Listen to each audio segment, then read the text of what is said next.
이것만 공부하면 됩니다.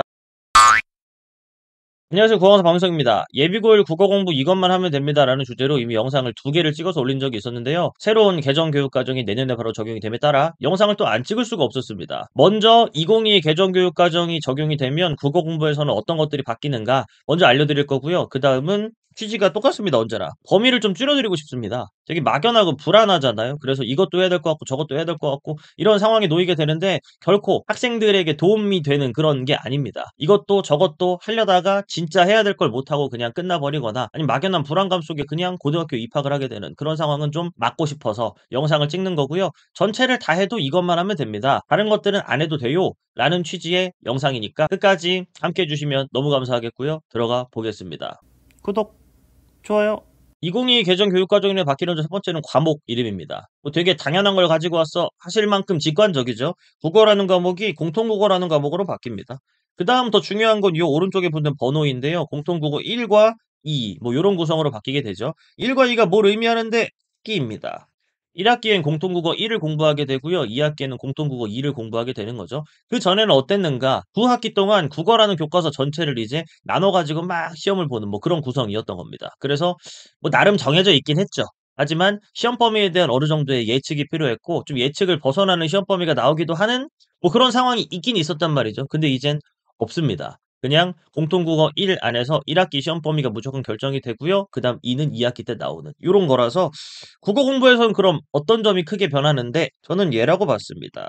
고1 때만 굉장히 좀 주요 시험 범위로 다뤄지는 내용이란 말이죠. 그 이후에도 뭐 수능이나 이런 데서 건드려지는 경우들이 있긴 있지만 고1 때처럼 자세하게 나오는 경우는 그냥 아예 없습니다. 뭐 그 정도의 고1 전용 공부 내용이었단 말이죠. 얘가 어떻게 됐는데 빠졌어? 아닙니다. 얘가 공통국어 2에 나옵니다. 그럼 뭐가 달라지는 건데 그동안은 1학기 시험 범위로 보통 한글 맞춤법이 포함되는 경우들이 대부분이었단 말이죠. 그래서 예비고 1, 중3인데 이제 고등학교 입학을 준비하는 친구들이 꼭 방학 때, 겨울방학 때 한글 맞춤법을 공부해 놔야만 했습니다. 그게 아니면 1학기 시험을 대비하기가 굉장히 어려웠던 이런 상황이었는데 이젠 2학기를 위해 미리 대비할 여유가 된다면 하면 좋다. 근데 그게 안 된다면 한글 맞춤법에 대한 부담을 뭐 겨울방학 동안은 내려놓아도 당장 우리에게 큰일이 닥치진 않는다. 이런 내용으로 바뀌었습니다. 한글 맞춤법 굉장히 어렵고 공부할 것도 많고 처음에 이해를 잘해야 나중에 암기도 이루어질 수 있는 좀 학생들 입장에서 골치 아픈 그런 영역이었단 말이죠. 근데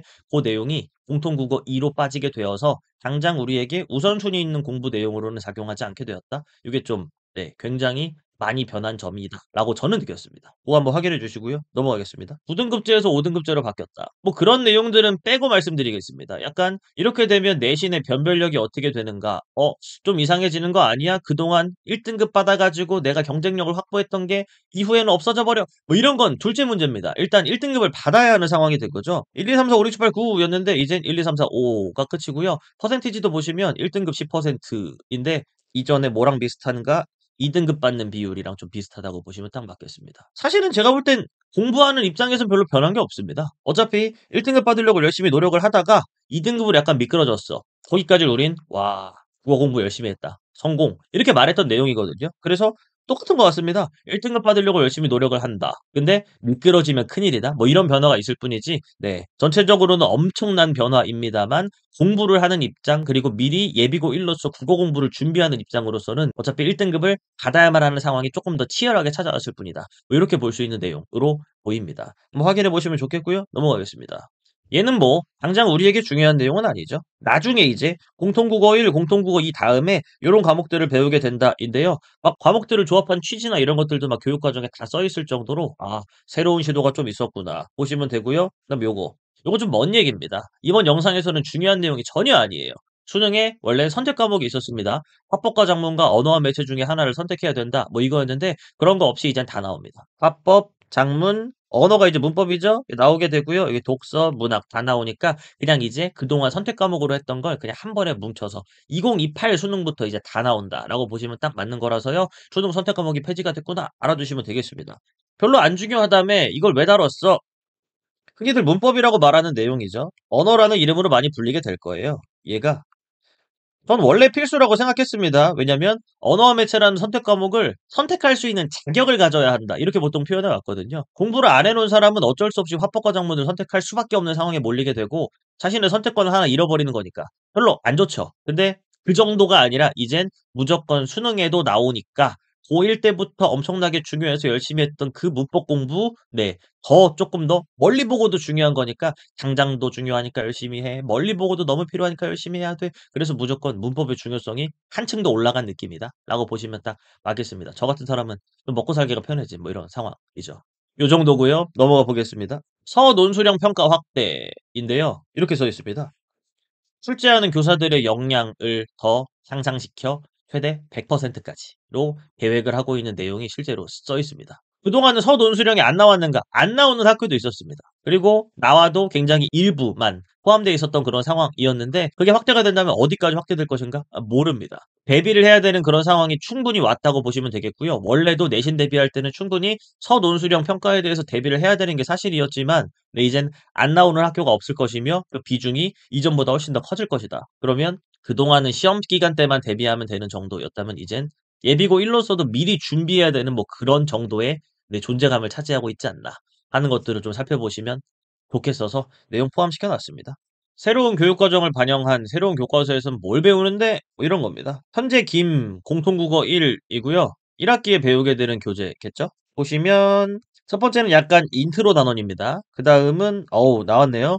주요 시험 범위 첫 번째입니다. 얘는 의문의 변동이라고 보통 수능에서는 부르는 요런 내용이고요. 얘가 이제 1학기 주요 시험 범위 첫 번째가 되겠습니다. 그다음은 생긴 건요. 존중하고 배려하는 대화 이래서 별로 안 중요해 보이잖아요. 근데 얘가 주요 시험 범위 두 번째가 되겠습니다. 얘가 뭔데? 문법 요소라고 부르게 되는 내용입니다. 문법 요소가 뭐냐면요. 약간 높임 표현 혹은 뭐 시간 표현, 희동 표현, 인용 표현, 뭐 부정 표현 이런 것들을 다루게 되는 파트라고 보시면 되겠고 수능을 기준으로 막 공부를 한다면 보통은 현대국어 문법의 마지막쯤에서 공부하게 되는 그런 파트가 나와 있습니다. 얘를 알려면 꽤나 많은 현대국어 지식들을 미리 가지고 있어야 여기에 대한 학습이 좀 가능한 뭐 그런 부분이라서요. 의문의 변동이나 문법 요소만 하면 되네는 아닙니다. 결국 1학기에 문법 시험을 잘 보려면 어떻게 해야 되는가? 현대국어 문법의 전 범위를 다 알고 있어야 된다. 뭐 이런 결론에 이르게 되는 그런 슬픈 상황이죠. 보시면 되겠고요. 그다음 주요 단어 또 나왔네요. 문학의 여러 얼굴. 뭐 언제나 나옵니다. 얘는 이전 교과서에서도 무조건 포함되어 있었고 뭐 출판사 가리지 않고 무조건 있을 수밖에 없는 내용이죠. 문학은 몇 가지의 갈래로 이루어져 있는가? 네 가지의 갈래로 이루어져 있다. 보통 이렇게 표현을 합니다. 네 가지 갈래가 뭔데? 서정 갈래, 서사 갈래, 교술 갈래, 극 갈래라는 어려운 이름으로 보통 부르게 되죠. 서정 갈래는 보통 시 생각하시면 되겠고요. 서사 갈래는 소설, 교술 갈래는 수필, 극 갈래는 희곡이나 시나리오 생각하시면 되는데 요 문학은 네 가지 갈래로 이루어져 있다. 요 이론이 바뀌지 않습니다. 얘를 이기는 이론이 딱히 없기 때문에. 그래서 걔가 반영돼서요. 각 갈래들을 설명하고자 하고 있고 또 거기에 해당하는 대표 작품을 학습함으로써 내 학생들에게 네 가지 갈래는 이런 것들이 있고 문학은 이런 거야 라는 걸 보여주고 학습하는 경험을 제공하기 위한 요런 단원 시험범위입니다. 결국 고1 국어 시험에 뭐 나와? 문학 문법 나옵니다. 그중에 아까 문법 파트를 본 거고요. 문학 파트를 봤다. 이렇게 보시면 되겠네요. 얘는 안 중요한가요? 뭐 안 중요하다고 말할 수는 없죠. 근데 미리 준비해야 되나요? 미리 학습해서 모든 것들을 알고 있어야 되나요? 그건 아니다. 당시에 시험 기간에 공부하면 충분히 뭐 대부분 암기로 해결되는 부분이기 때문에 네, 그렇게 부담스럽게 생각하진 않아도 된다 하는 단원이 있는 거죠. 총 4개의 단원이 있는 거고 그중에 2단원 그리고 3단원이 주요 시험 범위가 되겠다. 이렇게 알고 계시면 딱 맞을 것 같습니다. 그다음이요. 공통국어 2 얘를 이제 2학기에 학습하게 되는 거죠. 이 녀석의 존재감이 상당합니다. 그동안 없었습니다. 1학년에 배우는 국어 교과서에 요런 걸 다루는 트가 아예 없었어요. 얘는 문학의 역사다라고 해서 문학사라고 하는 내용인데 고1 국어, 공통국어부터 이 문학사를 좀 심도 깊게 공부하게 하는 요런 단원이 나와 있어서 좀 당황스럽죠. 미리 준비 하는 게 좋아 보입니다. 그래야 각 갈래나 뭐 내용에 대해서 조금 더 이해도가 자라날 걸로 보이고요. 엄청나게 급한가? 급하진 않죠. 2학기에 나오니까. 근데 미리 대비하지 않으면 아마 여름방학이 엄청 힘들어질 걸로 예상이 되거든요. 왜 힘들어지는가? 요거 문법을 다루고 있는 요 대단원 하나 또 때문인데요. 얘가 보통 원래 많이 다뤄졌던 2학기의 주요 시험 범위이죠. 중세국어 문법이라고 하는 녀석입니다. 그럼 얘는 뭔가요? 원래 1학기에서 보통 함께 출제가 되었던 좀 어려운 내용이죠. 한글 맞춤법이라는 파트입니다. 저는 직업이 이거니까 알고 있지만 학생들에게는 굉장히 둘 다 어려운 파트란 말이죠. 네. 그래서 보통 고1 여름방학 특강으로 저는 꼭 해야 되는 수업, 필요한 수업을 보통 하니까 중세국어 문법 특강을 무조건 열어왔단 말이죠. 근데 이제 아마 고1 여름방학 그 특강에 한글 맞춤법 특강도 반드시 포함되어야 되지 않을까 요런 생각을 합니다. 요런 녀석들이 자리를 지키고 있는데 "문학사는 2 학기에 나오니까 미리 안 해도 돼."라고 하기엔 좀 부담스러운 측면이 있지 않나 싶어 가지고요. 말씀드립니다. 예비고 1 로서 요 문학사에 대한 공부도 엄청나게 깊이까지는 안 해도요. 어느 정도는 알고 있는 정도로 대비는 해볼 필요가 분명히 있겠다. 이렇게 미리 말씀을 드리는 거죠. 이따가 교과서 내용을 쪼끔 더 같이 살펴보면서 네 보시면 어떤 말씀 드리는지 좀 더 아실 겁니다. 교과서에서는 그냥 툭툭 던져 놨거든요. "문학사에는 이런 내용이 있어. 이런 내용이 있어." 근데 그 툭툭 던져 놓은 내용은 선생님들이 그걸 재료 삼아서 더 확장된 수업을 할 수 있는 쪼끔 더 깊이 있는 수업을 충분히 할 수 있는 그 재료가 되기 때문에요. 아마 수업도 쪼끔 어려울 것 같고 그것들이 그 수업이 뭘로 이루어질까요? 당연히 추가 프린트로 이제 이루어지게 되겠죠. 그러면 생각보다는 깊이 있는 내용이 시험에 나올 수 있 그리고 심지어 서술형, 논술형이 확대된 요 상황에 문학사에 대한 나름의 깊은 이해가 없다면 '어떻게 쓸 것인가.' 이거죠. 이게 시험 문제로 나왔을 때. 쉽지 않기 때문에 미리 준비하는 게 분명히 필요해 보인다. 요런 말씀 드립니다. 2 단원 미리 준비할 필요는 없어 보입니다. 3 단원 마찬가지고요. 4 단원 미리 준비할 게 분명히 많아 보인다. 단 얘까지 미리 준비를 예비고 1 때 하는 건 굉장히 거의 불가능에 가까운 일이기 때문에 현실적으로 본다면 고1 여름방학에 주요 학습 내용이 되지 않을까 하는 정도 살펴보시면 딱 맞을 것 같습니다. 다른 출판사는 다르지 않을까요? 뭐 똑같습니다. 이렇게 4 갈래 있죠. 그다음에 여기 의문의 변동, 상황에 맞게 표현하기가 문법 요소 파트입니다. 이러고 보통 마무리가 되고 느낌은 이렇거든요. 여기서 "처음이니까 이 정도만 내볼게." 이렇게 교과서가 처음에 열어줍니다. 그다음 공통국어 2에서는 "적응됐지? 죽어 봐라." 약간 이런 느낌이기 때문에 생각보다 공통국어 2가 좀 가르치는 입장에서 봐도 좀 많이 빡세 보인다. 네 그래서 좀 미리 대비하는 걸 얘라도 좀 미리 대비를 하는 거에 넣어야 좀 부담이 덜하지 않을까. 그런 생각이 드는 구성이네요. 여기까지 교과서 미리 한번 살펴봤고요. 그다음 내용 넘어가 보겠습니다. 들어가기에 앞서서 기본 취지는요. 얘부터 말씀을 드려야 될 것 같습니다. 내신 vs 수능 뭐가 더 중요한가? 수능이 되게 중요해 보이잖아요. 어쩔 수가 없이. 근데 내신과 수능 둘 다 중요해. 둘 중에 쪼끔 더 뭐가 중요하냐면 뭐 이런 차원도 아닌 것 같고 제가 볼 땐 예비고 1 로서 무조건 우리에게 중요한 건 얘가 유일하다. 이렇게 말씀드립니다. 수능을 당장 대비해서 멀리 보고 공부하면 되게 무언가가 도움이 많이 될 것 같잖아요. 도움이 별로 안 됩니다. 실제로 도움 별로 안 되고요. 내신을 열심히 공부해서 일단 좋은 성과를 얻는 것이 중요하다. 이건 다른 영상에서도 많이 말씀드렸습니다. 이걸로 수능을 잘 보게 해야 합니다. 수능은요. 나중에 되게 긴 레이스이기 때문에 나중에 열심히 공부하는 학생이 만들어져 있으면 수능을 잘 볼 가능성이 올라가는 건 너무나 당연한 일일 겁니다. 당장의 공부 내용이 어떤 것들이 채워지는가 보다는 어떤 학생이 되는가가 훨씬 더 중요한 일이겠죠. 근데 내신은 당장의 결과가 나오잖아요. 열심히 노력을 해서 결과를 받아들입니다. 근데 그 결과가 둘 중에 하나인 거죠. 하니까 되더라. 해도 안 되네. 그냥 무조건 위에 거거든요. 그러니까 이런 상황은 없습니다. 해도 안 되지만 '난 멀리 보고 대비하고 있으니까 수능 열심히 공부해야지.' 없습니다. 하니까 되더라로 다음을 공부하게 하는 것이고 그 다음들이 모여서 결과적으로 수능을 잘 보는 사람이 될 수도 있게 되는 거죠. 국어 과목뿐만 아니라 뭐 어떤 과목이든 똑같습니다. 일단 들어가서 보는 학교에서의 시험을 잘 봐야 한다. 물론 이제 그 내신이 단순 지필만 이야기하는 것이 아니라 원래도 중요했습니다만 중요도가 쪼끔 더 늘어난 수행 평가를 포함해서 말씀드리는 거긴 합니다. 근데 하니까 되더라로 우린 수능을 대비해야 하니까 무조건 하니까 되더라를 경험할 수 있는 순간은 언제인가? 내신이다. 그래서 무조건 내신만 중요하다. 뭐 이렇게 극단적으로 말씀을 드리는 거죠. 내신에 안 나오는 건 예비고 1 때 하지 않아도 되고 안 해야 합니다. 뭐 대표적인 게 어떤 게 있을까요? 비문학 공부죠. 안 나옵니다. 뭐 교과서 앞에서 보고 같이 보신 분들은 아시겠지만 안 나옵니다. 안 나오기 때문에 네 비문학에 대한 공부도 미리미리 해야 독해력 향상에 도움이 되지 않을까? 아닙니다. 아예 아니고 시험에 나올 것들을 미리 대비해서 쪼끔 더 뭐 이런 취지죠. 미리 공부해서 끝내거나 아니면 학교에서 어떤 것들을 배울 걸 대충은 예상이 되니까 그걸 잘 배울 수 있는 사람이 될 수 있도록 준비를 하거나 요 두 가지 취지에서 드리는 말씀이니까 참고해 주시길 바라겠고요. 네. 같이 한번 살펴볼게요. 얘는 좀 지우고요. 첫 번째 문학 개념 공부입니다. 이건 뭐 이전 영상에서 무조건 말씀드렸었죠. 문학과 문법이 주요 시험 범위입니다. 내신을 잘 봐야 되는데 시험 범위를 알아요. 그러면 공부해서 끝내면 되겠지 하겠지만요.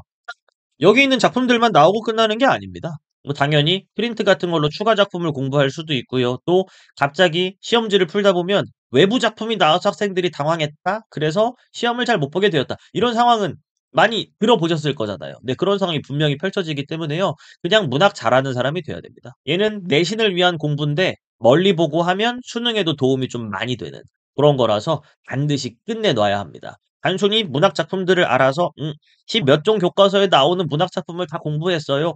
결과적으로 도움은 되겠지만 방향이 좀 반대다? 저는 이렇게 보이거든요. 어떤 문학 작품이 나오든 간에 그 문학을 잘 받아들일 수 있고 조금 더 쉽게 이해할 수 있고 문제에 뭐가 나와도 풀 수 있는 그런 상태로 준비를 먼저 해야 된다. 그러려면 문학 개념 공부라는 것이 반드시 이루어져야겠다. 이런 말씀을 드리죠. 문학과 관련된 모든 개념 학습을 미리 완료해야 된다 이랬고요. 각 갈래에 대한 이해, 읽기 방법, 표현법 뭐 다 알아야 되고 그냥 다양한 부분에 대한 공부가 좀 종합적으로 필요하다. 이렇게 말씀을 드리죠. 뭐 어떻게 공부해야 되는데 독학으로는 예 보통 추천드립니다. 요 책이 다른 교재 추천 영상에서 추천을 드렸다가 갑자기 절판이 돼 버린 거예요. 근데 그래서 '아 좋은 책이었는데 아쉽다.' 이랬더니 다시 나왔더라고요. 예 2025 버전으로 나왔는데 여기에는 뭐 2022 개정 교육 과정이 반영된 건가요? 아닌가요? 당연히 관심 가지실 수 있고 그런 궁금증을 가지실 만하지만 실제로 시중 교재에서 이 문학 개념 공부를 위한 어떤 교재를 고르시는데 개정 교육 과정의 반영 여부 중요한가? 안 중요합니다. 안 중요하고요. 네, 고대로 내용 좋은 교재로 제가 추천을 드렸으니까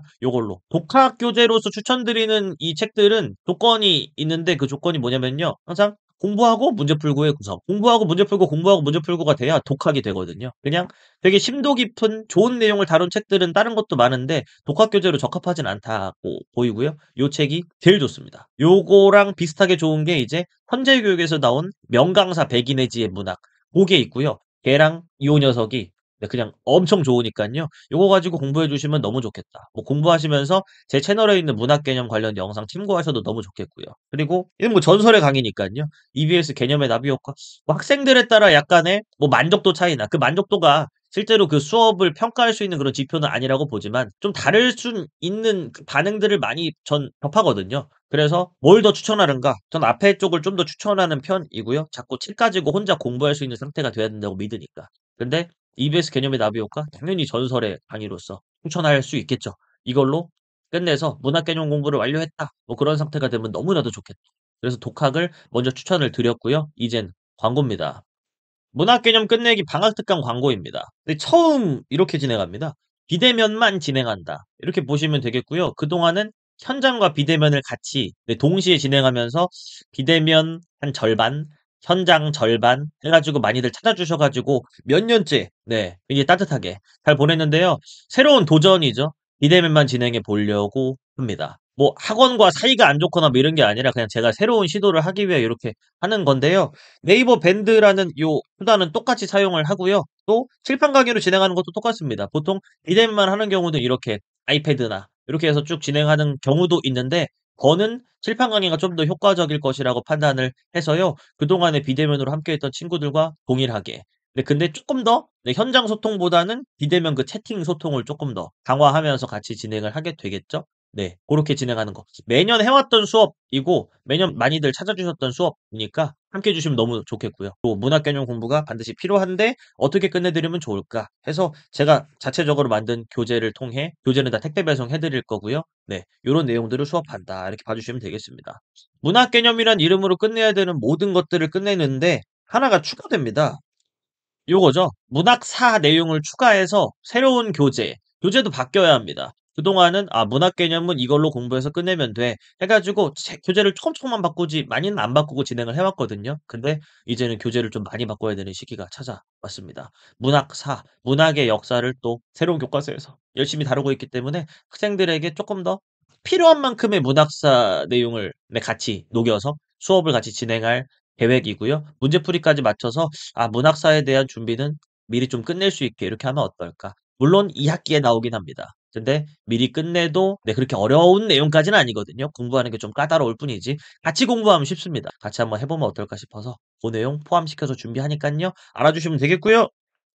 12월 27일 금요일부터 8주간 진행하는 수업입니다. 원래 언제나 8주간 진행했던 수업이라서 똑같이 진행을 하고요. 금요일 날 오전에 비대면으로 좀 산뜻하게 시작하는 느낌으로 그렇게 하시면 되겠고 실시간 수업 참여를 기본으로 하고요. 부득이한 경우입니다. 부득이한 경우 동영상 수강은 당연히 복습 강의는 뭐 유튜브가 사라지지 않는 한 유튜브로 보통 복습 강의를 제공하기 때문에 그냥 평생 계속 링크 드리고 삭제하지 않는 뭐 그런 정책으로 가니깐요. 알아주시면 되겠고요. 좀 특이한 건 어떻게 보면 이번에는 뭐에 좀 집중하고 싶어서 요렇게 하냐면요. 관리죠. 그동안은 저는 수업하는 거는 굉장히 좋아하고 또 수업이 뭐 "너무 좋아요." 뭐 이렇게 좋은 말씀도 많이 해 주시고 해 가지고 열심히 진행해 왔는데 관리적인 측면에 있어서 좀 아쉬움이 결과적으로 남았던 게 사실이에요, 열심히 했지만. 이번에는 쪼끔 더 학생들을 밀착 관리를 하면서 실제로 좀 '방학 동안에 완전 학습을 도우면 어떨까.' 해서 20명 선착순 마감으로 진행을 하고요. 20 명이 다 안 찰지도 모르죠. 근데 20 명이 넘어가는 경우는 없게 하겠다. 뭐 이런 의지라고 봐 주시면 되겠고 신청 링크는 고정 댓글에 달아 놓을 테니까 거기에다 신청을 해 주시면 되겠고요.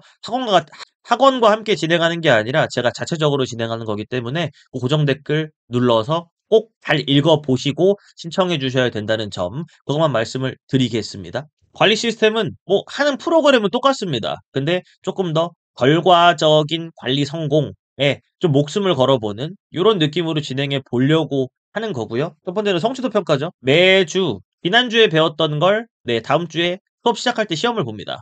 비대면으로 하는데 어떻게 시험이 될까 하겠지만 기존의 비대면 수강생들도 다 성취도 평가 참여해서 같이 진행해 왔던 내용이니까 똑같이 진행할 거니까 걱정 안 하셔도 될 것 같고요. 시험 보고 수업 끝나자마자 점수랑 석차가 자정으로 바로 전송이 됩니다. 정보 공유가 이루어져야 되잖아요. 또 이 비대면 클리닉이라는 걸 매주 하는데요.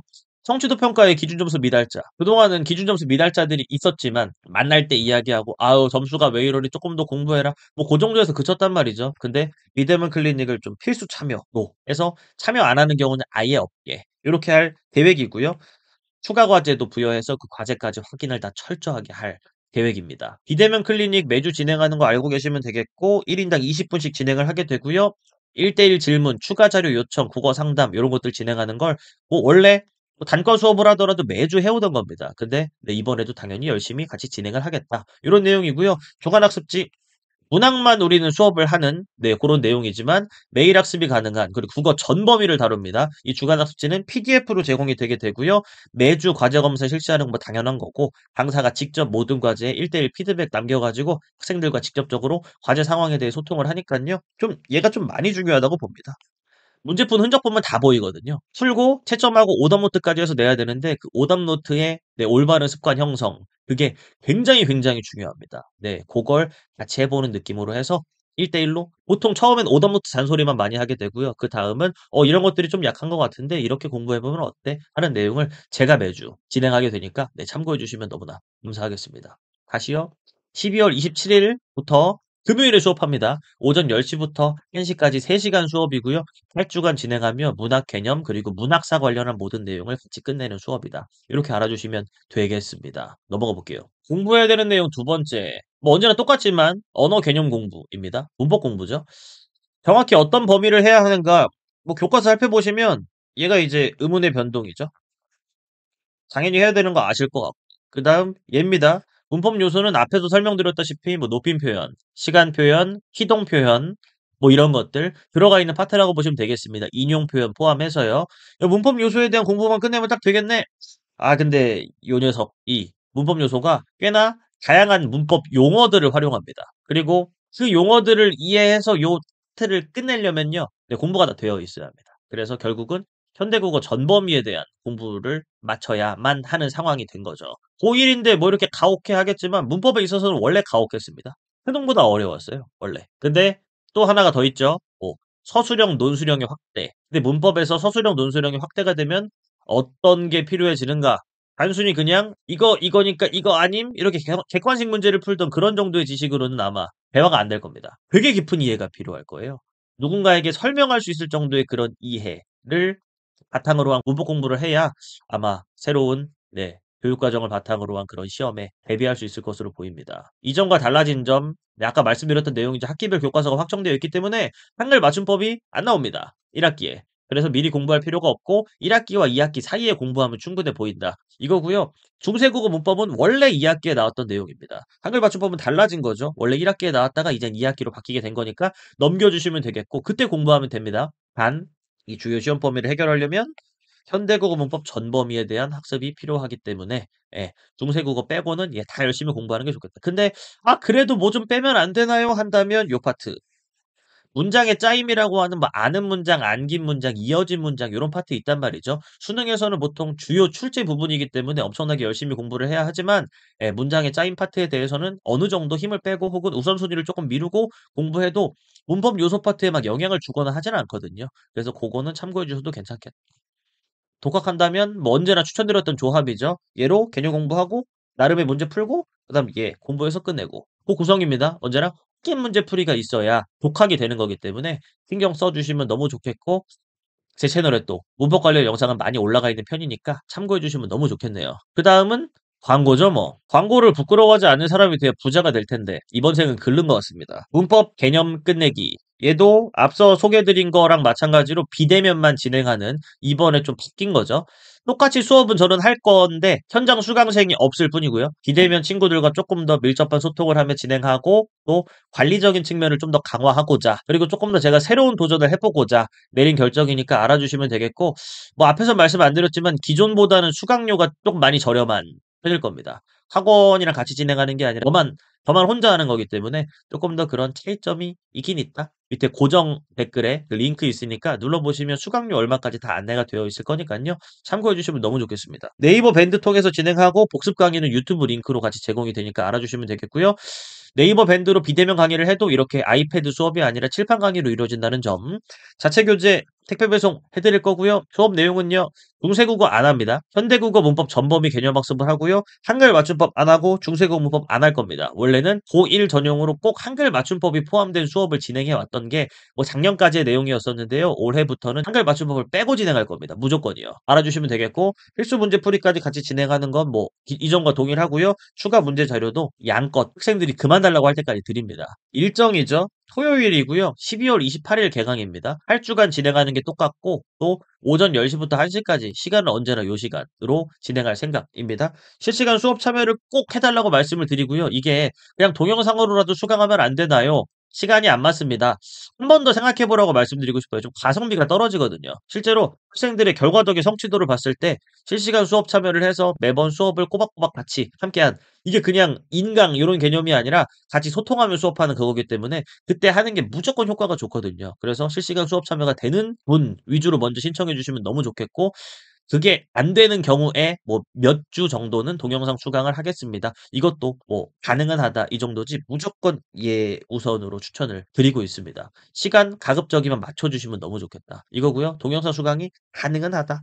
20명이 안 차도 네, 뭐 똑같습니다. 근데 20명이 넘어가는 경우는 없게 하겠다. 이니까 선착순 마감은 관리적인 노력을 조금 더 결과적인 만족을 좀 많이 드리고 싶고 학생들이 와 이번 방학 때는 저 사람과 함께 진짜 열심히 매일매일 공부를 했지. 그 느낌을 아주 제대로 드리는 게 목적이기 때문에 네, 인원 좀 제한을 뒀다는 점 신청은 언제나 요 고정 댓글 참고해 주시면 네, 자세하게 설명해 드려 놨습니다. 관리 시스템은 앞에서 설명드린 내용이랑 똑같습니다. 성취도 평가 매주 보고요. 그다음 미달자 비대면 클리닉 필수 참여 진행해야 되고요. 비대면 클리닉은 네, 희망자 받아가지고 하는데 필수인 친구들은 성취도 평가 점수가 미달자인 친구들 기준은 매번 알려드립니다. 매번 성취도 평가의 난도가 조금씩 다르기 때문에 이번에는 몇 개 밑으로 맞은 친구들은 무조건 비대면 클리닉 해야 돼.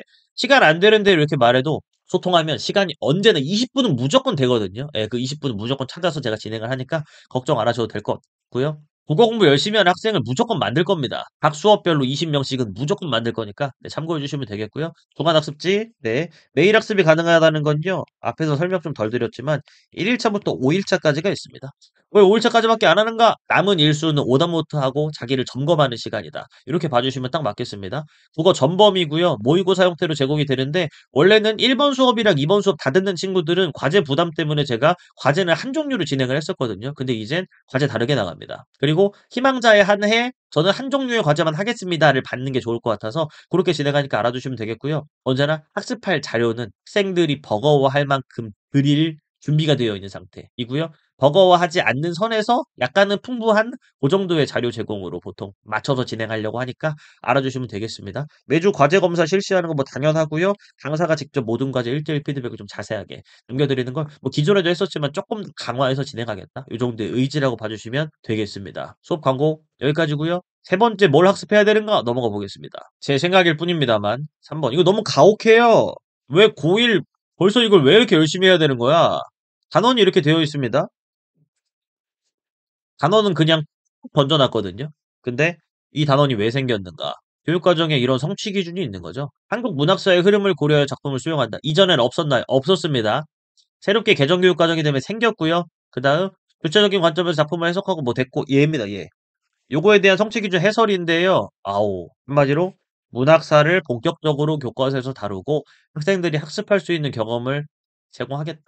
무조건 예. 그걸 성취하게끔 하겠다 하는 강력한 의지가 녹아 있다고 보시면 되겠습니다. 그래서 교과서에는 어떻게 뭘 다루고 있는데 이런 식입니다.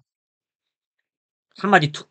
전체 내용을 다 포함은 시켜 놨어요. 근데 자세한 내용이 막 있거나 하지는 않습니다. 물론 학습 활동에서 조금 더 추가적인 내용을 다루긴 해 놨지만 이거 보면 좀 그래요. 교과서에서는 그냥 방향성만 한번 쭉 제시해 놓고요. 그걸 가지고 이제 선생님들이 좀 더 추가적인 수업을 진행하시겠죠. 학생들은 다 알고 시험을 봐야겠죠. 아. 고1 2학기에 이게 나옵니다. 공통국어 1에는 안 나옵니다. 2에 나옵니다. 하지만 얘는 지금 왜 예비 고1인데 공부하라고 하는 거야. 2학기 때 거 하지 말라며. 2학기만을 위한 공부는 이미 중세국어 문법, 한글 맞춤법으로 이미 자리가 다 찼습니다. 문학을 여기에 끼워 넣을 수 있는가? 아, 부담스럽습니다. 이게 겨울방학처럼 기간이 긴 것도 아니기 때문에 굉장히 부담스럽거든요. 예비고 1때 끝내 놓는 게 아무래도 좀 자세하게 나올 예정인 것 같습니다. 너무 달라져 가지고요. 이렇게 다 시가 문학, 소설 해 가지고 어디까지 나오냐면요. 그냥 고전 문학만 나오는 게 아니라 현대 문학사까지 다 싹 다 다루고 있기 때문에 저 같은 사람이 볼 땐 '와 이걸 이렇게 다 고1 교과서에 이걸 다룬다고?' 할 정도로 좀 많이 부담스러워 보이는 내용인 건 사실인 것 같더라고요. 독학은 어떻게 하는가? 청소년을 위한 요 시리즈 있거든요. 이게 저도 다 읽었습니다. 저희 보통 책 읽는 거 별로 안 좋아하는데 저도 이건 다 읽었을 정도? 그리고 옛날엔 공부도 했죠. 막 대학생 때. 대학생 때도 보통 선생님 되는 그 시험 있지 않습니까? 예 그거를 공부할 때에도 보통 얘네가 추천 도서예요. 어려운가? 안 어렵습니다. 근데 내용은 알찬가? 굉장히 알차기 때문에 요 두 가지 책 아직도 팔고 있더라고요. 그래서 요거랑 요걸 추천드리고요. 요게 이제 고전, 현대 해서 두 권을 읽으면 '아 어느 정도의 이해도는 완성이 되었다.' 이렇게 보통 보죠. 독학만 있고 수업은 없나? 수업은 앞에서 1번 수업으로 안내 드렸습니다. 저는 이번 방학 때 두 가지 수업을 진행하기 때문에 그중에 1번 수업인 문학 개념 끝내기에서 문학사까지 같이 다루고 있다는 점 말씀드렸고요. 그다음입니다. 서논수령 대비 이것까지 해야 됩니다. 어떻게 해야 되는가? 솔직히 독학 기준으로는 잘 모르겠습니다. 예? 뭐 영상이 이래야 하겠지만 모르겠어요. 독학으로 어떻게 서논수령을 대비할 수 있는지 잘 모르겠고 이후엔 제가 영상으로 이건 수업으로 진행한다기보다 영상으로 제공을 해 드릴 예정인데요. 이러이러한 거를 한번 읽고 써 보세요. 이렇게 해서 좀 더 구체적인 과제를 드릴 예정입니다. 예 그때까지 뭘 하고 계시면 너무 좋겠냐면 이거라도 시작해 주시면 너무 좋겠어요. 그냥 자꾸자꾸 써 보는 거죠. 자기 생각을 자꾸자꾸 써야 되고 많이 읽어야 쓰기도 하니까 막 여러 가지 읽어 보시고 써 보기도 하고 그 막연한 노력부터 시작해서요. 나중에는 뭘 해야 되냐면 이걸 훈련해야 됩니다. 이게 서술형, 논술형 이렇게 말하니까 학생들이 많이 오해한단 말이죠. 그냥 잘 써서 약간 전문 용어로 약을 판다고 하죠. 약을 잘 팔면 점수가 잘 나올 거야. 아닙니다. 아무리 문장으로 되어 있어도 채점은 키워드로 합니다. 이 키워드가 포함되어 있는가? 키워드를 포함하여 답을 쓰는 훈련을 해야 됩니다. 그리고요. 그냥 키워드만 포함되어 있으면 되는 게 아니라 조건에 맞게 써야 하겠죠. 분명히 서술형, 논술형은 무조건 조건이 포함되어 있을 테니깐요. 그 조건에 하나하나 맞게 잘 쓰는가 그 훈련을 해야 되고 또 결과적으로는 읽긴 읽어야 되고 형태는 갖춰야 되기 때문에 문장을 완성해야 됩니다. 예 그 키워드를 포함하여 조건에 맞게 문장을 완성하는 훈련을 할 수 있는 영상을 추후에 제작해서 올려 드리겠다. 뭐 이 정돈데 실제로 "데뷔해야 돼요."라고 하는 참견은 지금 진행하잖아요. 근데 "어떻게 데뷔하는 거야 혼자?" 이거에 대한 답을 제가 "이렇게 하세요."가 없어요. "데뷔해야 되긴 해. 좀 골치 아파졌네." 뭐 이런 방향성에 대한 공유, 문제의식 공유 정도일 것 같습니다. 그리고 이후에 좀 더 구체적인 영상으로 찾아뵙겠다 하는 약속 정도라고 보시면 딱 맞겠네요. 요게까지가 딱 예비고 1 로서 국어 공부를 미리 대비한다면 해야 되는 학습의 전부입니다. 언제나처럼 똑같이 비문학은 포함되어 있지 않습니다. 비문학을 무조건 안 해야 되나요? 아니겠죠. 이 4 번까지 했는데 시간이 남아. 그럴 일은 잘 없어 보입니다. 근데 시간이 남아. 그럼 당연히 해도 된다. 하면 좋긴 하지. 근데 안 한다고 무언가 큰일이 나거나 우리의 고등학교 그리고 나아가 수능 성적까지의 어떤 안 좋은 영향을 주는가? 그렇지는 않을 것으로 보인다 입니다. 그래서 그냥 막연한 독해력 향상을 위한 훈련, 오히려 독해력 향상을 위한 훈련은 요 4번 서논술형 대비 때문에 하는 느낌이라고 보시면 되겠고, 멀리 보고 하는 수능 준비 딱히 의미 없기 때문에 가까이 있는 내신에서 좋은 성과를 내기 위한 그 준비를 쪼끔 더 철저히 해 주시는 게 무조건 좋겠다. 요런 말씀을 드리며 참견을 마치겠습니다. 새로운 방향성에 대한 어떤 안내와 공부 방법, "이것만 공부하면 됩니다." 하는 정보가 얼마나 잘 전달될지도 모르겠지만 도움이 되시길 바라겠고요. 제 수업도 많은 관심 부탁드리면서 물러가 보겠습니다. 여러분 안녕. 수업에서 만나면 좋겠네요.